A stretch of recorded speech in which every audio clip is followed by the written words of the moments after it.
Want to know why Rotten Tomatoes gave this 100% but don't want to see the gore? You've come to the right place. The movie starts with a Necronomicon from Evil Dead flipping through pages and a narrator recapping the last movie. Everything in the first movie is now known as the 100 Acre Massacre, and the news made Christopher Robin look like he was the one who killed everyone. They painted him to be the bad guy, and very few people believed his side of the story. His believers went into the woods to hunt them down and started burning down the forest. Winter arrives, which means Winnie has to meet up with his old Warzone squad to have any hope of surviving since the food went bye-bye. Christopher works at a hospital now as a junior doctor, and the community doesn't trust him. Even though Winnie and Christopher are far apart, they are in the same exact boat, feeling unwanted like a Burger King toy. Let's get to the juicy stuff. We're in the middle of the woods and 3 girls are using a Ouija board. Wow, they're already off to a bad start. They ask the spirit to show their presence, which I'm pretty sure is one of the biggest no-nos in the Ouija board user manual. Then their entire mobile home shakes like Peter Griffin just had diarrhea in the other room. One girl goes to check it out like the standard Dumbo in every movie, but they psyched us out. Nothing happens to her. The other girl though, they try to close the door, but it ends up closing on her hand, which is something straight out of Tom and Jerry. The van gets pushed over on its side and catches on fire. One girl was able to escape and runs to a golf cart, and of course, it's not starting. Winnie notices and heads to the cart, and finally, she gets the car started, but she drives right into a bear trap. He waddles up to her, and oh my god, they upped their budget. She steps on a bear trap only to get yoinked north. Meanwhile, the other girl with no fingies is in the water trying to cool her burns. My god, this is horrific. This next part I can't show because Winnie is trying to make an origami swan out of someone's body. Yeah, he holds her head up over a bear trap to give her a nice little snip snip. Owl shows up and he uses a whole ash tree to pine the other girl to the ground. Get it? Pine. Yo, who the hell is writing these scripts? Christopher Robin wakes up in therapy and he talks about playing with Pooh and the others when he was younger without his parents' knowledge. After therapy, he runs into his friend Lexi and tries to push her away, but she's a girl boss and won't let that happen. She's one of the few people that believe his story. She drops him off back at home and his car has some swifty graffiti on it. His dad reassures him, letting him know everything will be alright, then starts scrubbing. Some cops go out into the woods and see something so despicable that it can't even be shown. They didn't show anything. Later, 3 people are in the woods and are hunting down the cute animals. Then all of a sudden, Owl flies right over them. Oh yeah, look at that superhero landing. Owl lets Pooh know that they're the closest they've ever been and whines about Christopher abandoning them. Please give me a second to appreciate the new costumes. Oh my god, look at Pooh, look at Owl.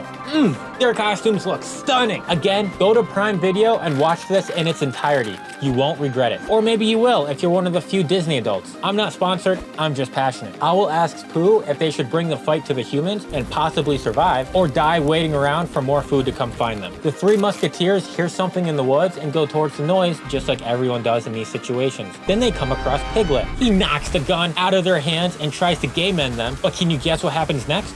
Piglet forgets geometry. That's the kind of head I need. Pooh bonks one of the guys on the noggin and turns off his router. The bros go over to his friends, but Pooh is waiting and feeling like a menace. He tries to grab the gun from him and ends up pulling the trigger, shooting the other guy. He shoves the barrel of the gun through his head and lifts him into the air. One of the dudes wakes up surprisingly after the attack and starts heading home. Until he doesn't. Christopher Robin is doing doctor duties and is told he's been let go because of his past. He sees a janitor and seems suspicious of him. Then the dude from the woods gets brought into the hospital. Later at home, he tells his parents he got laid off and her mother grabs a knife from the garbage disposal, and that is definitely foreshadowing. Why would anyone load the dishwasher like that? I'm calling it right now. Someone is going to die by that dishwasher. Christopher goes to check on his little sister Bunny and she's holding a stuffed bear for protection. He promises her that nothing will happen to her and that Billy would have loved the stuffed animal. Now we see some geezers doing some bird watching. Hey chat, we got some real snoozers over here. The kid looks directly through his binoculars and sees Owl look directly into his soul. He runs away, then his dad gets snatched by the bird. Back at therapy or getting the FNAF treatment of seeing what happened in his past through his dreams, but in this case, it's hypnosis. We see Christopher Robin playing with little emo boy Pooh. Since Christopher Robin was young and naive, he couldn't wrap his mind around how wacky of a situation he was in. He goes deeper in his mind and it's Chris and Billy's birthday, which was the day he was taken. Christopher sees the kidnapper, but he's a bit blurry, then wakes up freaking out saying he saw his face but can't remember it. After therapy, he calls Lexi to tell her the news and she hates the kid she's babysitting. On the screen, the kid is watching the first movie and oh my god!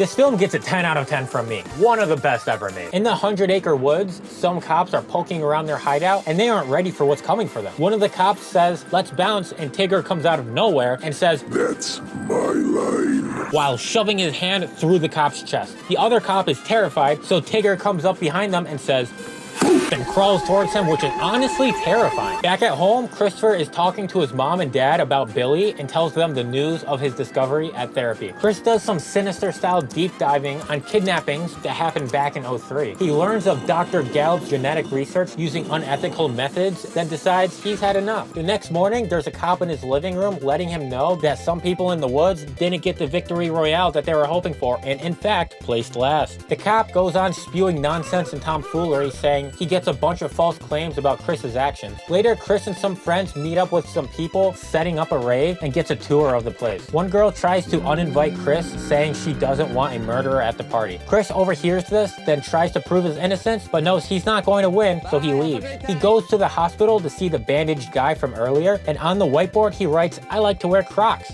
Nah, he writes, "You are right." Chris freaks out and says, "Tell me everything you saw," and all this bloke had to say was, "They did this." Man, I wanted to see your artistic skills. Show me your Pooh. Show me your Piglet. Show me your feet. The guy undoes his bandage and, oh dear. Oh God. That's disgusting. Don't worry, I know how to fix him.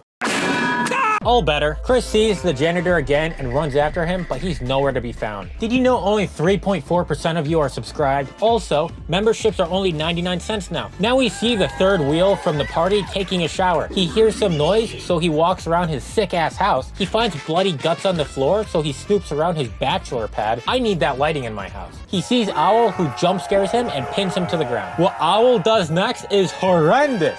It is appalling. It is diabolical. He feeds the man like a bird, just puking up whatever he ate that day. His puke turns out to be acid and starts burning away his skin. Ugh. Now we know one of his superpowers. I want to predict what I would like to see in the Poohniverse movie. Imagine this: Owl flying over a battlefield, then puking on a group of people, or maybe on Mickey Mouse, and have him melt away. Mickey Mouse is public domain. Should he puke on Mickey? That'd be hot. Christopher is on his stalker arc and follows the janitor home. Relatable. He breaks into his house. Also relatable. Then creeps up on him and says, "I know what you did." The janitor thinks he has the wrong guy, but states that he saw him take Billy and his other friends. The gooner keeps saying, "I don't know what you're talking about." Then Chrissy Boy hits him with the "I will fucking kill you." Is he trying to prove that he never murdered anybody? The look-maxing janitor attempts to kidnapping the children, but he kidnapped the kids to bring them to Dr. Gallup's to do experiments on, which he wasn't aware of at the time. Chris asks if Billy is still alive and finds out he was one of the experiments. Dr. Gallup's combined Billy's DNA with an animal and turned him into a monster. After Gallups realizes what he's done, he destroys all of his work and takes the monsters into the 100-acre woods. The gooner tried to stop him, but Dr. Gallups walloped him to the ground, not even giving him a chance to fight back, then murdered all of the kids. The gooner gets back up, takes Gallups' gun, and shoots him right between the eyes, then realizes the kids that were just confirmed to be dead didn't stay buried when he came back the next night. Christopher thinks someone did some grave digging, but the gooner says no one dug up anyone. They crawled out of the earth themselves. Then we see a sick-ass shot of little Winnie crawling out of the ground. When the gooner heard of the massacre that happened in the woods last year, he knew Christopher wasn't behind it. The ones who did it were the ones who crawled out of the earth that day. He apologizes for everything that he's done, then busts a cap into his noggin. So with some analyzing, one of the friendly monsters out in the woods might be Billy. Leave a comment on who you think that might be. We cut back to Lexi telling the kid that someone was in the house with them. They go to hide, then the kid misses a call from his grandfather, who's a cop, so he radios in telling someone to swing by his house to check on his grandson. The two hide in the little blanket fort and use a light-up RC car to see who could be in the house. And where can I buy that flannel? Forever 21? He opens up the blanket fort and the two run away from behind him. They actually reach outside for once, and some cops are there, so they tell them that there's a monster inside, and of course, they don't believe her. They go in to check anyway because that's their job, and while looking around, one of them gets attacked. She hits him with a nice jab, then gets her arm torn off and gets beaten to death with it, ending the murder with him putting her arm in her mouth. Back to Christopher, he plays a tape that tells us about Gallups' work. The children are evolving and getting stronger. They're starting to look like the animals that their DNA DNA has been fused with. The more Dr. Gallops does experiments on them, the more dangerous they become. Christopher gets a call from Lexi and says she got attacked and that he should make sure his parents are okay. Yo, chat,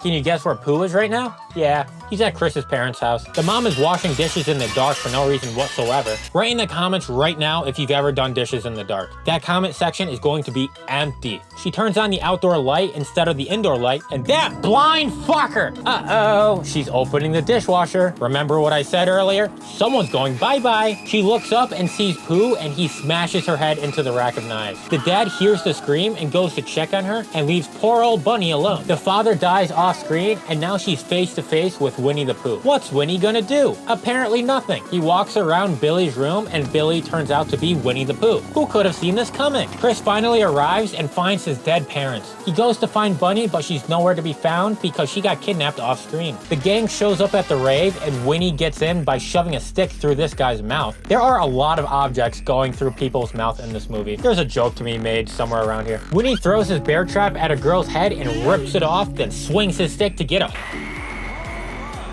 Panic ensues and everybody dies behind the curtain. A group of people were able to get away, but what's lurking down the long and dark hallway? Oh yeah, it's Winnie running like the animal he is and just barely misses catching them. They think they're safe in the next room over, but oh no, something far more terrifying is waiting for them. Tigger is here, and at least he has manners. Hello, everyone. Blood and Honey 2 turns into Lights Out and he disappears. He creeps above them saying eeny, meeny, miny, mo, then pounces down to attack. He slices one, then gives another one uppies. Tigger calls someone a fluorescent bitch, which might be my new username because I'm glowing. He files his nail using her face, and he's so girly pop. He makes biscuits on another person, and isn't he just so cute? Look at that little kitty scratch. Christopher goes to the rave and finds everyone doing the mannequin challenge, and Lexi tracks his location to find him. Meanwhile, Winnie uses Negan's bat to demolish some poor girl's head. Oh my god. I should be a sportscaster for horror movies. Up next, we got a track start. Oh, she just ate shit. What's gonna happen now? Oh, something demonetizable. Patrick, I don't think she's gonna sleep well tonight.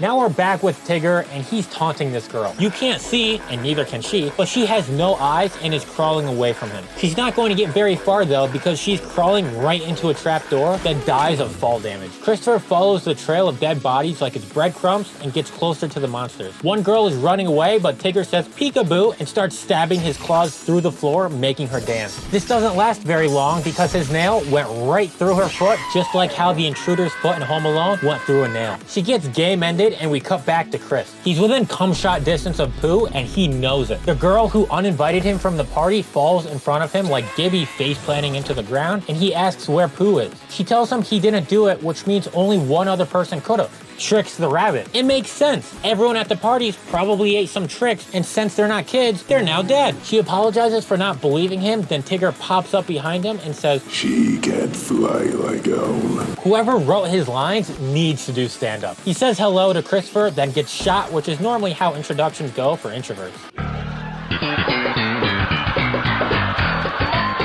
He splashes blood in his eyes, then runs away. Have you been missing Pooh? He hasn't been up to any good. He punches the head off of a girl, kind of like in Friday the 13th when Jason goes to Manhattan. He busts through the door like he's the Kool-Aid Man, then notices people hiding in a room that can apparently get set on fire. That seems like a fire hazard. Then he uses a drill to drill into someone's head. I am being 100% serious right now. This might be in my top 10 favorite horror movies of all time. So many things about this movie is so creative. After a few more killings, he takes a chainsaw and leaves the room. Now Christopher is outside in the rain and he sees Winnie. He asks where Bunny is, and Winnie, like a god, starts the chainsaw with one pull. I'd like to see him start a lawnmower. I'd let him mow my lawn. Christopher comes out of nowhere with the 1, 2, 3 combo, but Winnie tries to make a comeback and backhands him. Pooh tries to finish him off with the chainsaw, but that only leads to it catching on fire, making him even deadlier now. Chris tries to hide in a car, but Winnie's a bear. He can sniff. Winnie makes his way in the car and Chris closes the door on him. What is this dude thinking? Winnie breaks through the window and chases him down. I swear, if he uses that chainsaw to cut down a tree, I'm going to count down the days until the Lorax becomes public domain to kick your ass. Winnie corners Christopher and is about to kill him when all of a sudden he turns off the chainsaw. He's just kind of standing there, then he sees his former self. This is getting kind of trippy. Christopher apologizes to Billy instead of saying Winnie and says he's so sorry about everything. He begs for Bunny back, but starts getting choked. Lexi saves him, but no one should ever try to tackle a bear. Winnie's attention now goes towards Lexi, so Christopher calls out Billy to save her life and is holding an axe. Sadly, not Axe body spray. That smell will kill anybody. He slices Winnie's head right down the middle and he collapses back into the grave he crawled out of. Chris tries blaming all of this on himself, but is reassured that none of it was. They leave the woods and he finds Bunny with the police. On the way home, she throws out the stuffed bear because they don't need the protection anymore, which is kind of a bad idea. In an end credit scene, we see Winnie with no thoughts, head empty, sitting on his throne. Owl says he's going to bring them back to life and plots revenge as we see Piglet's head start to grow back. Winnie the Pooh Blood and Honey 2 is seriously on another level. Everything about this movie was so creative and over the top. Even though Rotten Tomatoes changed its rating from a 100% down to a 48% with an audience score of 76. If you can handle the gore, I would 100% recommend this movie to anyone that loves horror. I was so hyped to cheer on Winnie and Tigger throughout the movie, then halfway through the movie switching to Christopher to root him on too. Watching this movie was more exciting than the McRib coming back. This is better than if young Sheldon got renewed. I don't know what this does for the trout population, but watching this probably turns them into bears. No, not that kind. Go on Amazon Prime right now and watch it. It is so good. I absolutely love this movie because it is the closest we're going to get to the slasher craze that occurred in the 80s. Watching this film was like watching Nightmare on Elm Street and the Friday the 13th movies all over again for the first time. Sometimes they're goofy, but the kills and creativity behind everything is so perfect. Rise Frank Waterfield, if you're watching this, thank you so much for making this movie. I can't wait to see what you have in store for us next, and please don't listen to any of the hate you get. This was, in my opinion, a film that will be remembered for years. Talia Kansas was the costume designer, and you should have won an Oscar for the level of details that went into these costumes. Please remember to like, share, comment, and subscribe. The video on the left is what YouTube thinks you'll like the most, and the video on the right is my most recent video. Thank you for 7,654 subscribers, and I can't wait for the next Poohniverse movie.